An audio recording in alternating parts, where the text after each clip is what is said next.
You are listening to socialtv.co.za with myself, Nokuthula.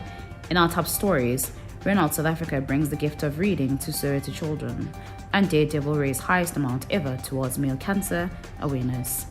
Starting off with our top story, Renault South Africa, in partnership with the Motus Imperial Trust, has donated the second of two fully equipped mini libraries that have been specially designed for use in junior schools in underprivileged areas.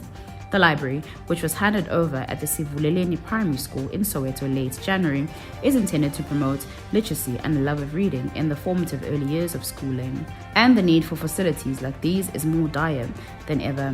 The most recent Progress in International Reading Literacy Study, PIRLS, released in 2017, revealed that 78% of South African learners cannot read by the age of 10. Further, statistics published by the Western Cape government in 2022 show that nearly 60% of households do not own a book for leisure reading, that only 14% of the population reads for pleasure, and that only 5% of adults read to their children.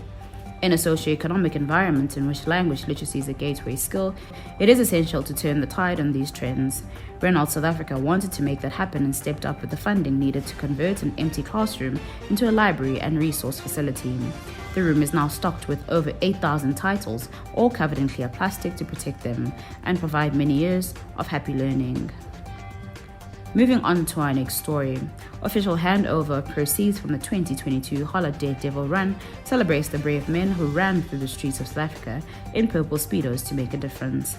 The 2022 Daredevil Run attracted participants from every corner of the country, from Melkobostrand and La Mercy to Mashambe and Motherwell, and hundreds of places in between. Thousands of brave daredevils took part in over 450 locations countrywide on the 30th of September. In an initiative which included the return of the much-loved Zoo Lake event. This event, which sees men running 5 kilometers dressed only in purple speedos, challenges stereotypes about male cancers and starts conversation about understanding prostate and testicular cancer, how to lower cancer risk, and how to catch it early. Held on the 30th of September 2022, the event saw thousands of individuals taking part along with teams from high schools, universities, running clubs, fitness associations, and a number of corporates, with these runners raising more funds than ever. Representatives from Harlot were last week able to present a total of 700,000 rands to the Cancer Association of South Africa and the Prostate Cancer Foundation of South Africa. The funds raised will go towards raising awareness of prostate and testicular cancer, as well as increased screening initiatives.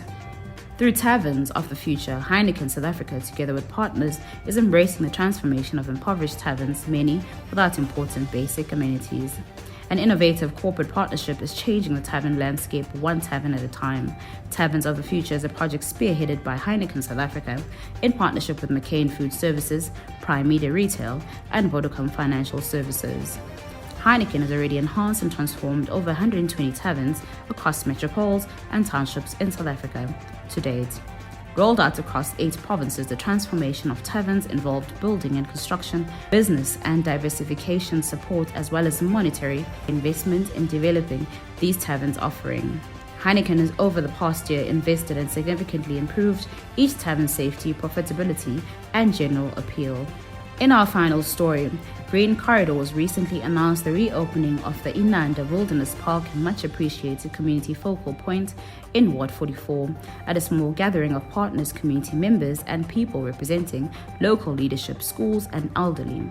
As gathering could not be held during the hard lockdown pandemic, the site was vulnerable to vandalism and it was thus decommissioned. Now, with the focused strategy to inject new life into the site, Green Corridors will reignite its program so that the local community, especially school groups and the elderly, will be able to benefit from its offering. The concept of the Inanda Wilderness Park is that it is a unique multi-generational park facility that focuses on the promotion of health and wellness through an important partnership with the eThekwini Municipality, Green Corridors, the University of KwaZulu-Natal, and new partners' kinship program.